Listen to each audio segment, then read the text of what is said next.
Jangan lupa subscribe, like, and share.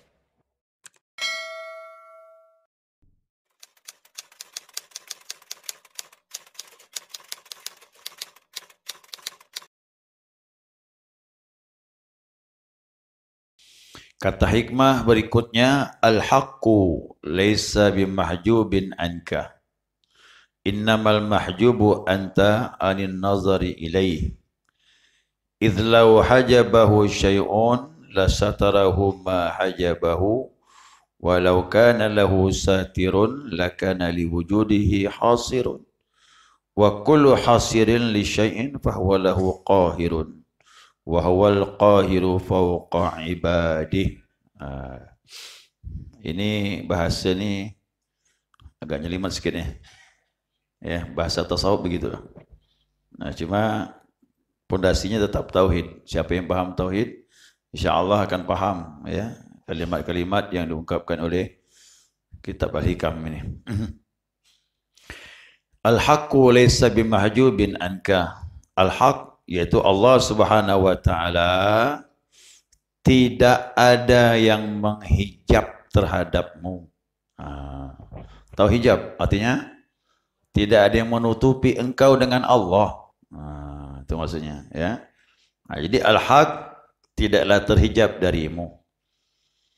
Innamal mahjubu anta anin nazari ilaihi. Sesungguhnya hijab itu engkau dari melihat kepadanya. Jadi yang menghijab itu cuma pandangan kita saja.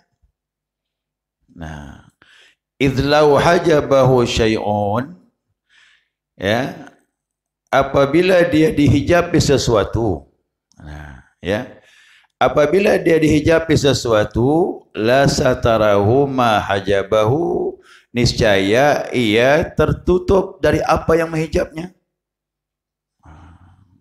Jadi Allah tertutup. Walau kana lahu satirun, nah, apabila ia tertutup, lakana liwujudihi hasirun, maka wujudnya terkurung. Kalau Allah tertutup, berarti terkurung. Nah, ini kan jadi susah jadi ini pembahasannya. Idlau hajabahu syai'un, nah, tadi, wa kullu hasirin li syai'in fahuwa lahu qahirun.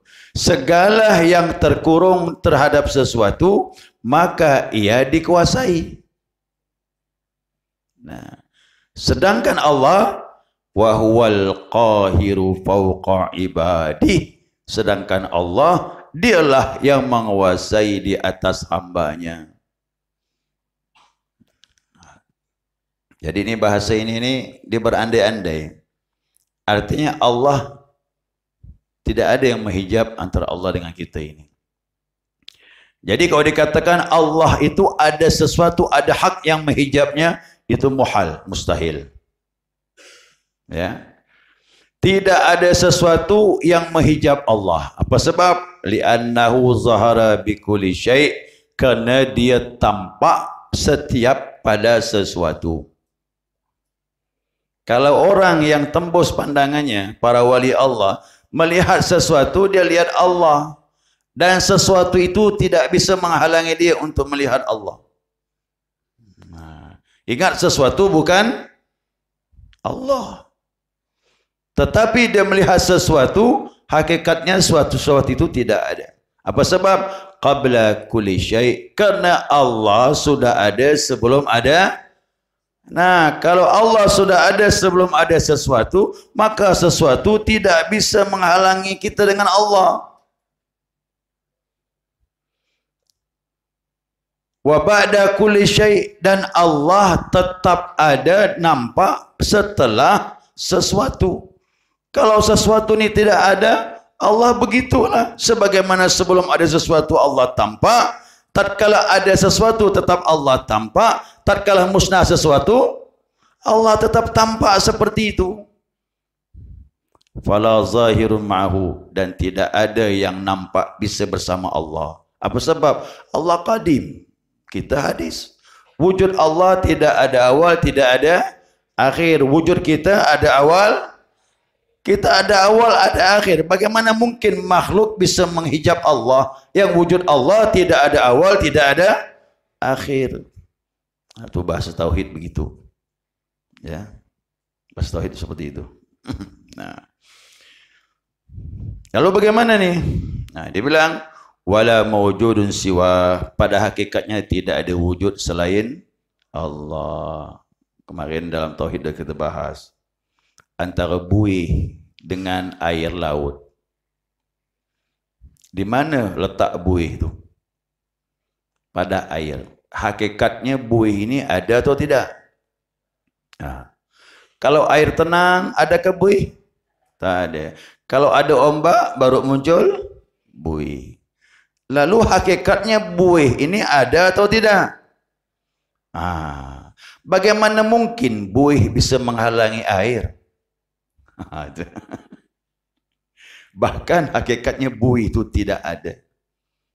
Para wali Allah kalau dia melihat alam ni, hakikatnya alam tidak ada. Yang ada cuma Allah Subhanahu wa ta'ala. Macam mana ni Pak Ustaz? Tak faham sini. Banyak-banyak zikir ya, nanti keluar. Zikir ni yang bongkarnya nanti. Ya. Kalau tak banyak zikir, kerana dia harus butuh memerlukan nur Allah. Allah tidak bisa dilihat kecuali dia memberi nurnya di dalam hati kita. Nah, kalau nur itu muncul, maka sesuatu tidak bisa menghalangi antara kita dengan Allah Subhanahu wa taala. Nah, paham tu? Jadi ini tasawuf tu bahasa begitu. Nanti tatkala kita mengarungi, baru kita faham. Oh, ternyata makhluk ini hakikatnya tidak ada.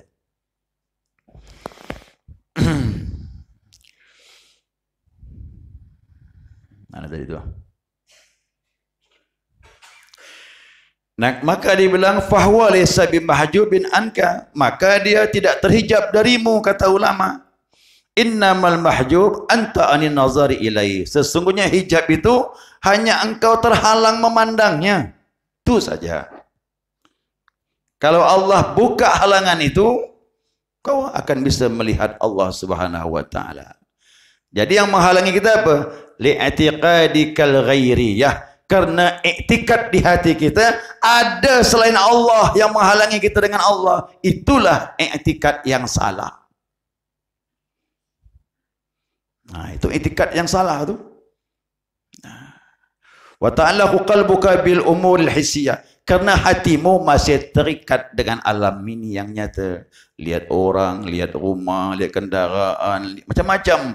Ini masih menghantui dalam kita. Kok ini dibuang nih di hati kita, kita akan bisa merasakan kehadiran dia. Falau ta'allaqa qalbu bi talabil maula. Apabila hatimu menuntut hanya kepada Tuhanmu dan kau berpaling dari segala sesuatu, kau akan bisa melihat cahayanya memancar pada segala sesuatu. Bahkan cahayanya lebih tampak jelas dari sesuatu. Itu kata Ali bin Abi Talib. La ra'aitu syai'an illa ra'aitullahu fi. Tidak aku melihat sesuatu kecuali aku lihat Allah nyata daripada sesuatu itu. Jadi aku dah begini ni Pak. Ini tajam ni pandangannya. Ya. Orang macam ini tak kepingin lagi selain Allah. Ya. La nazarta ila nuril haqqi sati'an fil mazahiril akwan. Kau akan melihat nur hak Allah Subhanahu wa taala memancar pada segala penampakan alam ini. Makanya Nabi Muhammad sallallahu alaihi wasallam, apapun yang dihadapi beliau senang, rileks dia. Kenapa? Dia bersama Allah. Pandangannya tak ada kecuali pandangan kepada Allah Subhanahu wa taala. Makanya Nabi tak mau balas. Orang buat jahat sama dia tak mau balas. Apa pula? Hakikatnya muncul dari Allah juga. Dia harus sabar. Cuma kita tak kuat. Ya, kita belum kuat.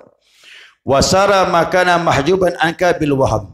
Pada waktu itu, maka sesuatu ini hanya sangkaan saja. Jadi begini. Dulu pernah saya beri perumpamaan ya? Pernah tak? Ada perahu lewat di sungai. Ya, perahu lewat di sungai. Di pinggir sungai itu ada pohon tinggi.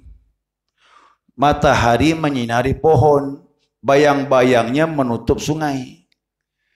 Lalu yang membawa perahu itu menyangka ada pohon, berhenti pula dia. Padahal hanya bayang-bayang saja, bukan pohon yang melintang di atas sungai. Dia pun berhenti. Itulah dia. Sangkaan saja bahwa kita ini terhalang dengan Allah. Padahal kalau perahu itu lewat, jalan saja.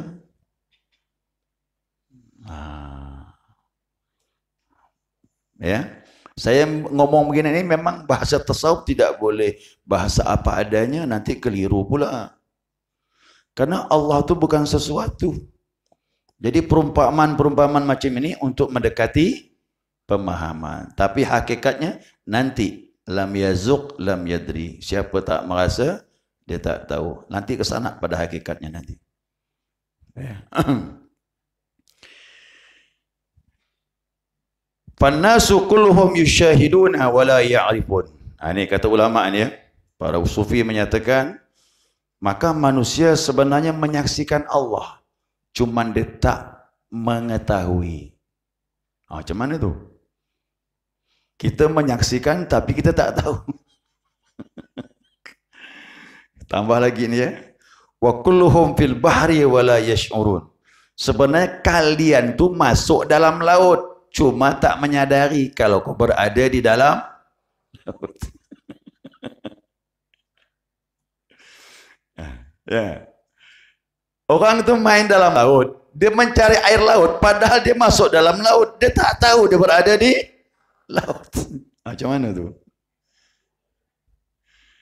Cuman masalah gini, cuman membangkitkan kesadaran saja. Membangkitkan kesadaran.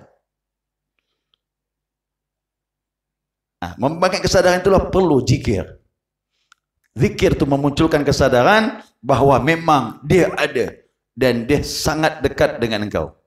Makanya perlu amalan zikir. Ini ilmu ini kita bahas nih ya. Untuk membangkitkan rasa adanya Allah, kita menyaksikan Allah, tak terhalang dengan Allah, cuma dibongkar dengan zikrullah dan juga amal-amal saleh yang dituntun oleh guru kita. Guru kami berkata, dia bilang gini, wallahi, guru kami berkata, guru pengarang kitab ini, demi Allah, ingat tu kuda bersumpah ni, kuat ni, tak main-main. Ya, kalau wali Allah bersumpah, jangan dianggap main-main pula, bukan formalitas ni. Ini apa yang dia rasakannya. Wallahi ma hajaban nasu anillah illal wahmu. Demi Allah, manusia tak terhijab dengan Allah kecuali sangkaan yang keliru saja. Wal wahmu amrun adamin. Waham sangkaan itu urusan yang hakikatnya tidak ada. Macam mana ini Pak Ustaz? Faham dah ni? Ya. Orang yang melihat dengan mata bisa tidak melihat matanya sendiri? Apa sebab? Apa sebab? Nah, itu cuma satu saja jawabannya. Kita bisa melihat tapi tak bisa melihat mata sendiri. Itu karena sangat dekatnya. Itu karena sangat. Cuma itu saya katakan ini bahasa sufi begitu. Cuman untuk membukanya itu nanti. Ya, tauhid itu membukanya, amaliyah kita nanti membukanya. Saya doakan jamaah mudah-mudahan istiqamah. Ilmu ni kan bekal saja. Bekal kita pegang ilmu ni. Nanti begitu berjalan terbuka, baru kita sadar, oh betul rupa dijelaskan kemarin ni. Begitu. Saya ingat dulu waktu saya ngajar Darun Nafis. Di mana? Di Al-Falah tu belakang tu. Tempat Pak Haji Abdul Razak dulu. TPA Al-Fajar. Di situ kan kita buka Darun Nafis. Darun Nafis. Kan? Mengesahkan af'al, mengesahkan nama Allah, mengesahkan sifat Allah dan mengesahkan zat Allah. Karena Allah terdiri dari 4. Pada diri Allah tu ada zat, ada sifat, ada nama, ada af'al. Itu yang kita kaji panjang lebar tu. Saya uraikan tentang sifat, saya uraikan tentang nama-nama Allah. Nah, ikhwan kita, jamaah kita sudah senior sudah meninggal dah. Terkejut dia. Apa dia bilang? Apa yang jelaskan ustaz tu saya sudah ngalami katanya. Lalu dia terkejut. Demi Allah dia bilang, yang jelaskan ustaz tu sudah saya arungi sudah. Padahal yang ngajar belum. Yang itu. Ini ilmu ni bekal dulu ya. Bekal dulu.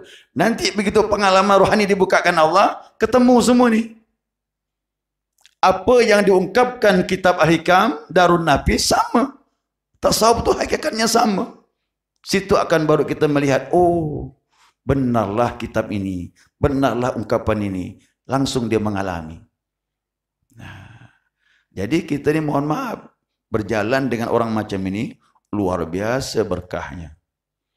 Karena dia tidak berpisah lagi dengan Allah Subhanahu wa taala. Abu Yazid Bustami, Imam Junaid, dia punya kalimat yang sama. Abul Abbas Al-Mursi, guru daripada Ibnu Athaillah Sekandari pengarang Al-Hikam ini. 3 ini ngomong dengan kalimat yang sama. Apa dia bilang? Kalaulah aku berpisah dengan Allah dan berpisah dengan Nabi Muhammad SAW, 1 detik saja aku kafir, kata dia. Gimana tu Pak? Ini yang ngomong ni wali Allah, bukan main-main. Takkan dia berani ngomong macam itu. Kalau sedetik saja aku terpisah dengan Allah, berpisah dengan Nabi Muhammad, aku bukan orang Islam. Kata Abul Abbas Al-Mursi. Sama juga. Bukan Islam berarti kafir juga. Nah, ini orang-orang yang telah sampai seperti itu. Jadi kalimat ini ya memukul hati kita ini. Jangan punya prasangkaan lagi bahwa ada sesuatu yang menghijab kita dengan Allah. Jangan. Buang itu jauh-jauh. Sebenarnya tidak ada hijab antara kita dengan Allah, cuma sangkaan kita saja ini. Maka sangkaan itu pelan-pelan kita buang. Ya, sangka itu pelan-pelan kita buang. Bahkan kau dapat waktu berzikir, rasakan kau dibantu oleh Allah. Kalau dapat waktu berzikir, la ilaha illallah. Ini kita tak punya apa-apa. Dia bantu kita. Sehingga kita bisa menyebut namanya. Yang begini lebih bersih ni, lebih cepat nanti bisa merasakan kehadiran Allah Subhanahu wa taala. Ya. Yang jelas bahawasanya tidak ada sesuatu yang menghijab Allah. Kalau dia terhijab berarti dia tertutup. Kalau tertutup berarti terkurung. Kalau terkurung berarti dikuasai yang menutupinya. Sedangkan Allah menguasai sesuatu. Bagaimana mungkin? Ini mustahil. Maka Allah menguasai segala sesuatu dan sesuatu tidak bisa menghijab kita dengan Allah Subhanahu wa taala. Yang mudah-mudahan Allah bukakan jalan ini insyaallah. Amin. Ya, itu kesimpulan yang mudah sudah. Al-Quran tu ya, kalimat terakhir itu Al-Quran. Wa huwal qahiru fawqa ibadih. Itu Al-Quran tu. Ya, dia Allah menguasai di atas segala hambanya. Maka sebenarnya tidak ada yang menghijab antara kita dengan Allah. Ya, tidak ada. Kita dikuasai dengan sifat kodratnya dan digiring dengan sifat kehendaknya. Maka antara kita tidak berpisah dengan kodrat dan sifat Allah Subhanahu wa taala. Dan mudah-mudahan Allah menguasai kita di jalan yang diridainya. Ya, amin ya rabbal alamin. Baik jamaah, singkat saja ini ya.